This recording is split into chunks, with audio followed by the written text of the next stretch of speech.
Great, thank you, Lynn, and welcome to everybody who's here from around the world. Thank you for taking time out on your Saturday. We're not gonna, the three of us are not gonna go into detail in terms of the history of the conflict. All those issues have been sort of addressed by our previous speakers, the two excellent panels we've had over the last couple of weeks. So I'm going to talk more specifically, I'm gonna get deeper into the foundations, the dynamics of the conflict as it has evolved over the last 3 years, both in terms of the three areas that Lynn just mentioned. The economic issues, the military, some military security issues, but then particularly a question that many people have asked for the last couple of weeks, which is the why is the international community seem so slow to react to Cameroon? And I'm going to sort of point out the very intelligent and crafty way that this regime in Cameroon has insulated itself against international censure. And I don't think people understand how complex that insulation is. So I'm going to end with that with my presentation today. So I am going to, I have some slides here. I know not everybody can see the slides. I'm assuming now that the slides are available. Is that just shake your head, Lynn, if everybody can see the slides now? Okay, good, thank you.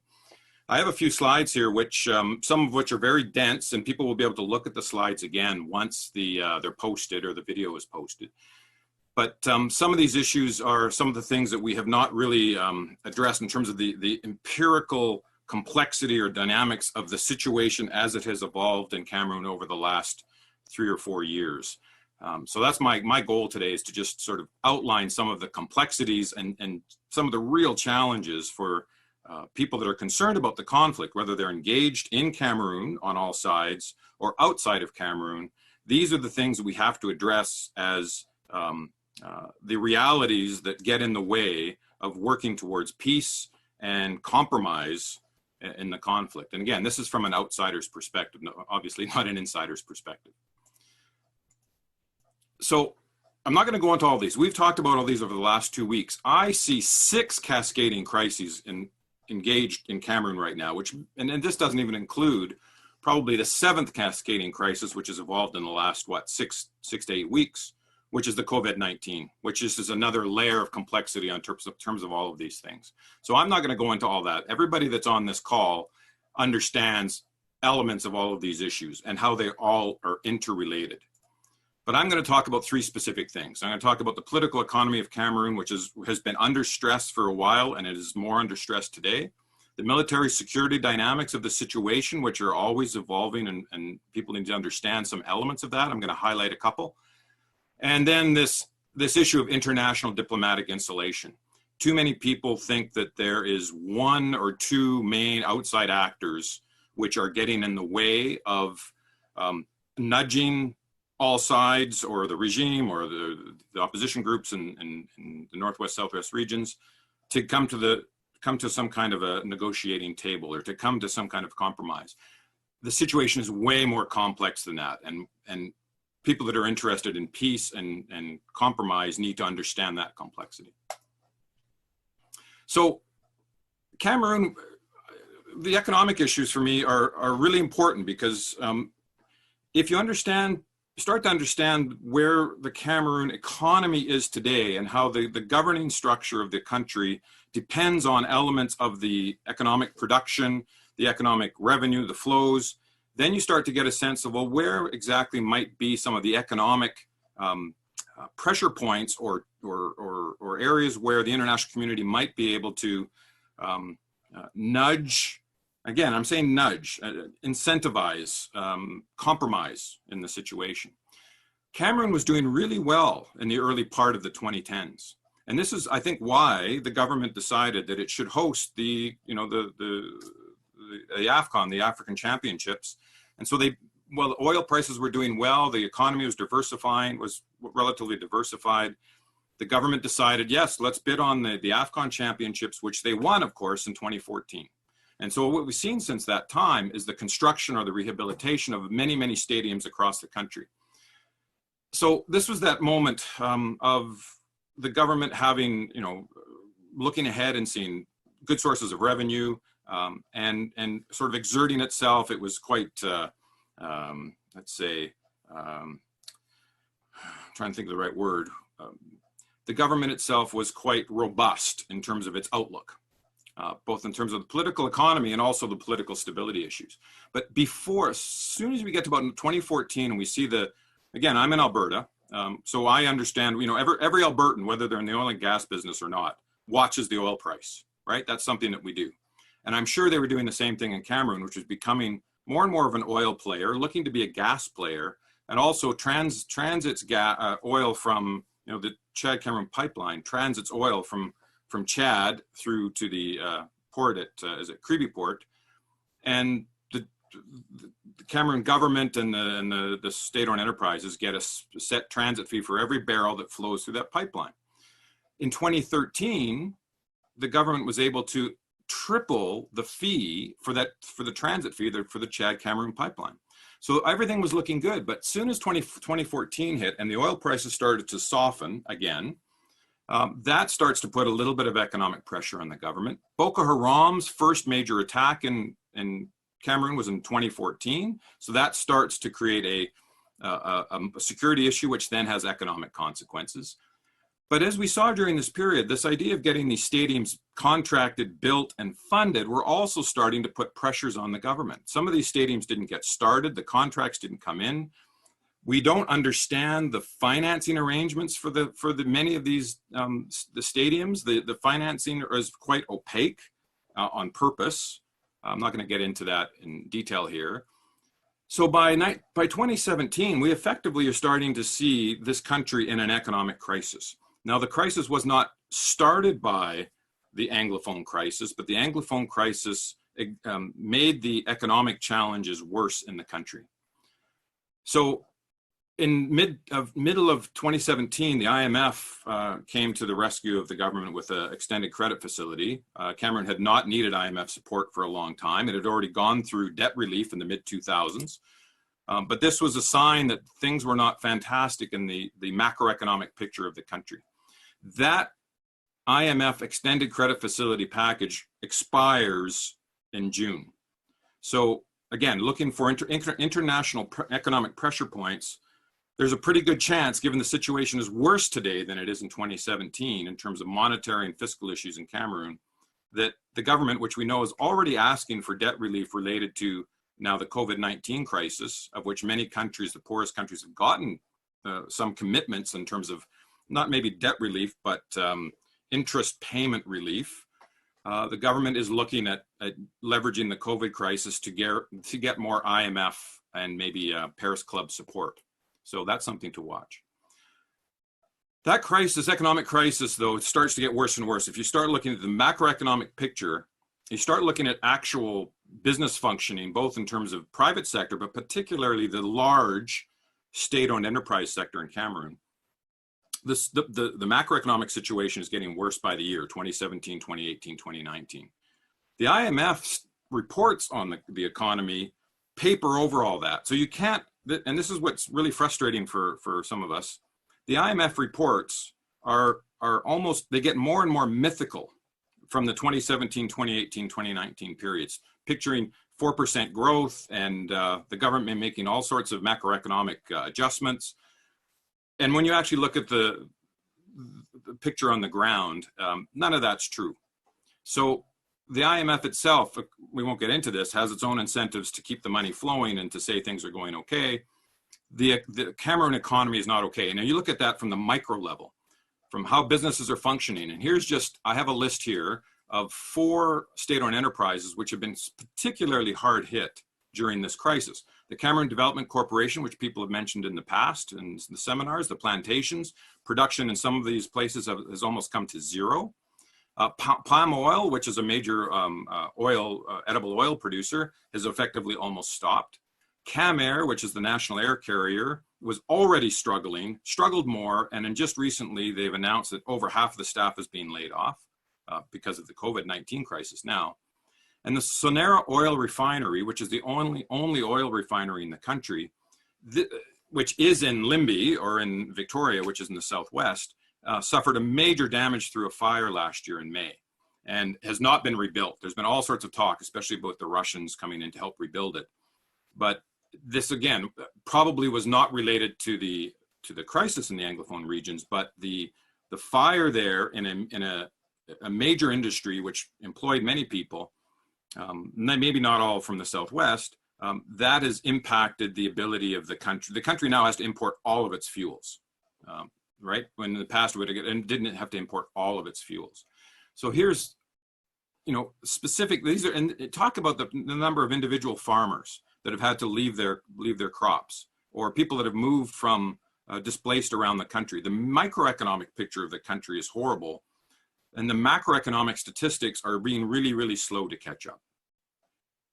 So what we see is, we can see this, the budget, the national budget of the country has dropped by $500 million between from 2019 to 2020, which is somewhat related to the lack of revenue that the government has and the lack of ability to borrow more because the government is already highly indebted.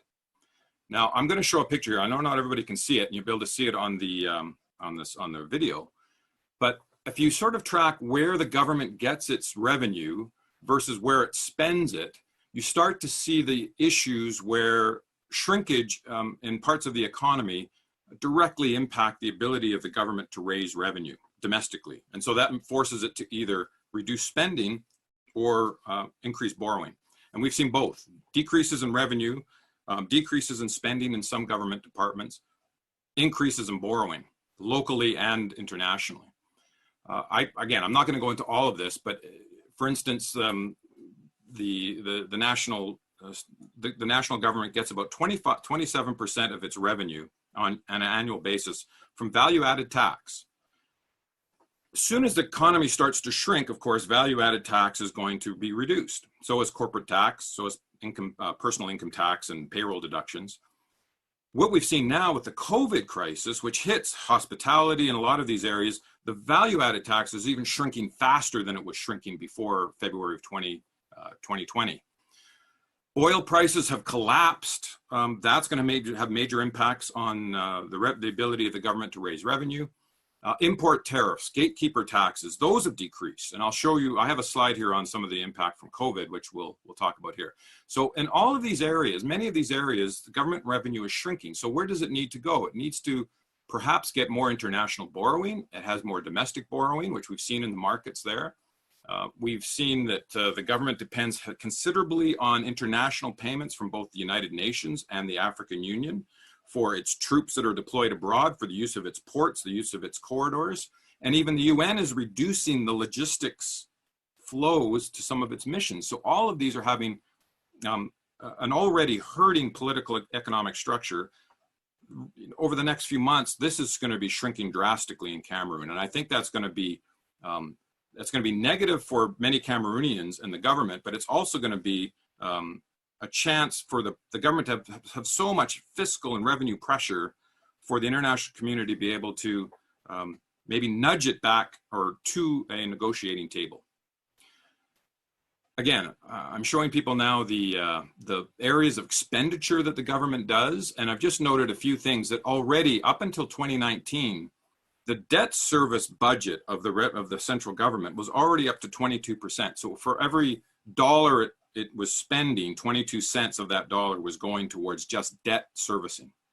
That's pretty high. I mean, other countries, and then that was last year, so it's going to be higher now. We don't even know necessarily how all of the AFCON stadiums have been financed. Some of that money is international funds which came to the projects. Some of the money was government money that was put in there, but a lot of that was supposed to be paid back. Those loans were supposed to be paid back when you actually host the events. And when you host the events, you get revenue flows, and then you can pay back the loans. Well, we'll talk about this in a second, but they lost the AFCON 2019, so now they're probably going to host in 2021. But they just this past month in April, they were supposed to host another sort of international champion tournament, and that was canceled because of COVID. So even the money that was supposed to come to pay for the stadium loans is not coming in. And the defense budget is up. Stockholm Peace Research Institute has already shown that the defense budget that we know of, a lot of it is off the books, it was up 1.4%, which doesn't sound like that much. But that's over $400 million of a $8 billion budget, the official budget, is going towards defense. And that has been going up every year for the last few years. So this just gives you a snapshot of thinking about the political economy of the government has revenue. It uses that revenue both to do public goods, we hope, but also to stay in power. And by having reduced revenue, it's going to have a more difficult time keeping everybody in all the state-owned enterprises, the commissions, the civil service, the military. It's going to have a harder time keeping everybody paid up. And we've seen that in terms of delayed payments for civil servants. The issue then is, who do you prioritize your money going to? You're going to prioritize it going to the security forces. So again, this is another sort of thing to look for in terms of the economic issues in the country. I'm not going to go over into all of this, but there was questions about the COVID impact. There's going to be direct COVID impact on individuals. But in terms of the government, in terms of the market price for oil, in terms of the, where is the government going to turn to for revenue when it can't get the oil revenue and some of the other gatekeeper taxes? My concern is, as somebody who watches the natural resource sectors closely, is that you're going to start to see more concessions for timber, for plantations, more license, like trying to get more and more licensing fees for things, which means it's going to be even a tougher strain on the environment, on the local communities. And this picture showed up on social media just in the last few weeks, which is out of Cameroon, which is what some people are estimating is a 500 to 1,000-year-old tree trunk, which is being carted away for either shipment or processing. And the controls, which are already pretty lax in Cameroon on timber and timber exports, could get even weaker because of the direct and indirect impact of timber licensing and fees on government. So things to watch for on terms of the COVID. So that's just the economic picture. It's not looking good, and it's looking worse because of the COVID-19. But the military security dynamics. I'm not going to go into the details of the entire conflict, but this is I have a table here which shows the level of organized violent events, tracking them since 2013, so before Boko Haram, right through till 2020. And this is from ACLED, which is an online source for information that tracks conflict, everything from protests and riots right through till battlefield events in Africa and the Middle East. So it's not complete, but it really does track as close as it can various violent incidents. So 2013, the total number of violent events in Cameroon was 23. By 2019, the last full year, 644. This does not include riots and protests. This is violent incidents, which are battle, explosions, remote violence, violence against civilians. That's a huge explosion in the number of violent events that are occurring. And again, I keep saying this for people that can't see the chart. You have big rises in that number in 2014, which is the beginning of the Boko Haram crisis, 2016, which is the beginning of the Anglophone crisis, and then 2018, which is when the intensity of military operations, both in terms of the Ambazonian groups and the security forces, really start to grow. So I have a slide here where I'm sort of outlining those different moments where there's a major shift in the level of the intensity of the violence. And I don't want to go off the details here, but it does show you that the dynamics of the crisis has changed. And I think, prevention and earlier pressures for compromise might have been easier earlier on, but as the intensity of the violence gets worse, and as we've seen in social media in terms of atrocities, etc., the ability of the government to say, well, we're going to keep investing in the military solution, so we're going to win. The ability of the various Ambazonian groups to say, we're never going to compromise until we have separation. We're not going to talk about federalism. We're not going to talk about anything else. People are getting more hard line in their positions. So one of the things that we've seen since this period, and I'm going to talk about this down here, which is the militarization of the Bamenda Bafut Airport. I have a series of maps here, which I want to zip through because I want to take up too much more time. But it shows that the government is investing, even though it's under fiscal crisis, it's under economic crisis, it's having constrained spending, it is investing heavily into the security operations as opposed to thinking about other political or other kind of negotiated solutions. Of course, the government, because of the war on terrorism, it received military support from various countries, particularly the United States. And here's a picture of the two surveillance aircraft, which they were supposed to use in the north. They got delivered in 2018. They're supposed to use them against Boko Haram. But we have heard, again, anecdotal reports that sometimes people in the Southwest see one of these aircraft flying over the Southwest, and they're really good at trying to pick up infrared signatures and to find, you know, hidden bases in heavily forested areas. Plus, there's also UAVs, which are being operated by the BIR. Again, we're supposed to be used for Boko Haram, and again, they're being used in the Southwest and the Northwest. Over the last year, the government has also received new, even though they're used, Bell helicopters, which the BIR operates. They now operate, used to operate 2, and now they operate 4. So even though the U.S. reduced its military assistance to the government, it's actually allowing, through, I guess, export permits, and they're allowing the export of used helicopters to the BIR, and they are operated, we have pictures, they're operated in the Northwest, Southwest. So here's one of the Bell 412 helicopters, and we now know that there's 2 newer ones that have been delivered in the last year to the BIR. One thing I want to talk about was the militarization of this corridor. And there was a really good article in the Al Jazeera just a couple of days ago. A photojournalist was actually in this region and was taking pictures of between the airport and the Bafut airport and Bamenda, showing that the destruction along that corridor is really high. And we knew that. The intensity of operations between Bamenda, Bafut, and Mankan, that whole area, has been seriously disruptive to people's lives over the last 2 years. But why is that? And I'm going to show some pictures here of the Bamenda airport, which of course has been around for a long time and is a commercial airport, but it's also been a base of the Cameroon security forces for a number of years. There's always been a BIR base. People can't see. There's always been a BIR base based just outside the Bamenda airport. BIR was set up, you know, a decade ago to deal with smuggling and poachers, etc. But the Bamenda airport, this is a picture of the Bamenda airport, December 2018.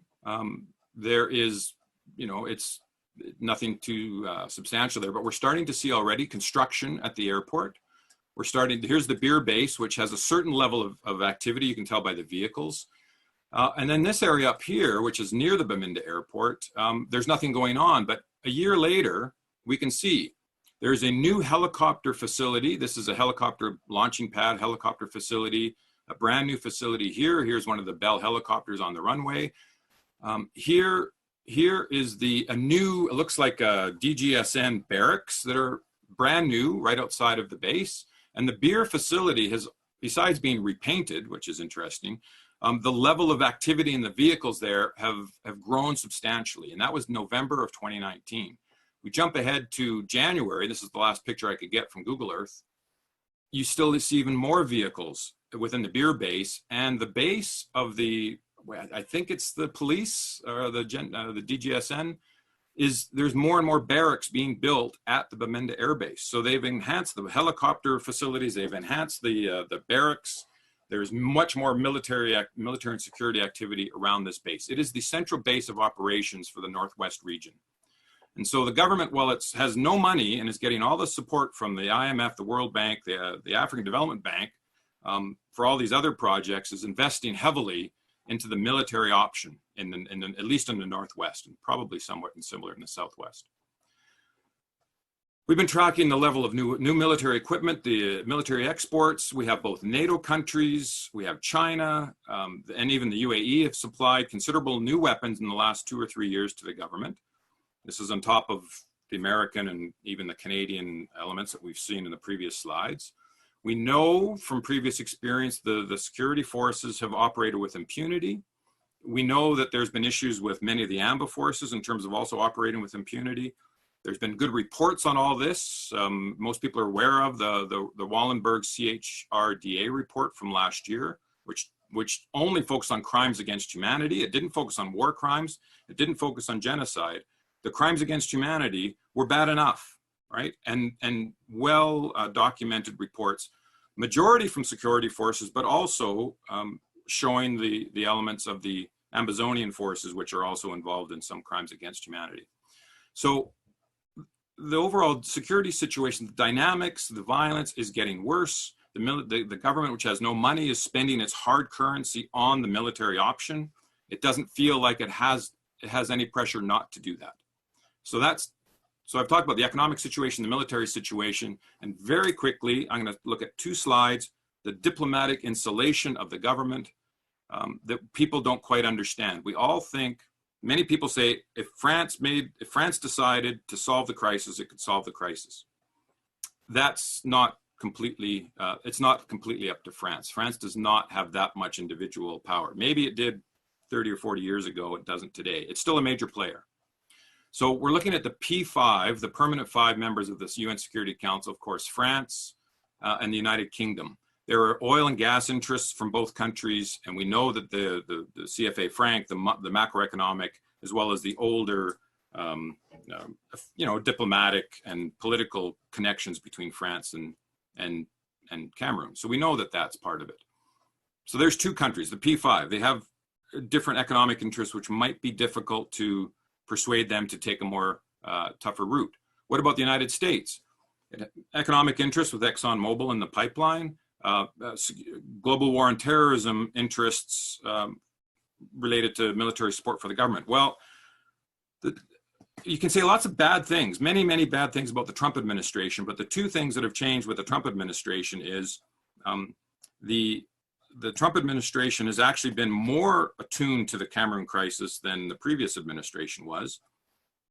And the level of support, the American support for the global war on terrorism is really reduced. The troops that were in Garoua, up in the north, have mostly left. They've mostly been repositioned in Niger. So that's true. And then ExxonMobil is didn't talk about, but as mentioned in a previous slide, ExxonMobil and Petronas are talking about selling out of their interests in both Chad and the Chad-Cameroon pipeline. So if that happens, the level of American economic interest is lower, the level of interest in the global war on terrorism is lower. That actually allows the United States to play maybe a more active role in trying to nudge the government to come to economic or come to diplomatic solution. We know that China and Russia both have heavy economic interests and are big stumbling blocks of the UN Security Council in terms of supporting Cameroon and not allowing the issue to actually make it on the official agenda. That is a huge roadblock, which I'm not sure how to overcome. But Nigeria is not that keen on a real diplomatic solution or a negotiated solution to the conflict for its own internal reasons. Both MINUSCA depends on Cameroon, both troops and corridor. The African Union depends on Cameroon for many things related to regional peace and security. So the UN itself, the agencies, not the members, but the agency of the UN dependent on Cameroon. So we're going, well, okay, well, out of those, so the P5, the United Nations, Nigeria, none of those countries have a big incentive to actually move. Well, what about the international organizations? They're still lending money or giving money to the government. So that's tough. What about the Francophonie or the Commonwealth? Well, we've seen neither group move on Cameroon like they've moved in the past on questions like Nigeria, Zimbabwe, and kicked countries out. So we have to understand that this BIA administration has insulated itself against diplomatic and economic sanctions by making itself, even though you'd say, well, it's a weak state, how can it do that? It makes itself indispensable in so many ways to so many different countries. It's tough for any country to put pressure. So what we would say is, well, then the middle powers need to do something.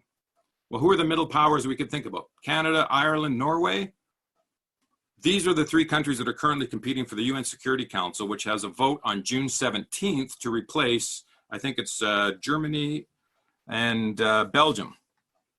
So these 3 countries, including Canada, which is my country, and even Norway, which is seen as a good middle power that's willing, these countries are constrained of what they will say negatively about Cameroon because they need as many votes for the UN Security Council seats as possible.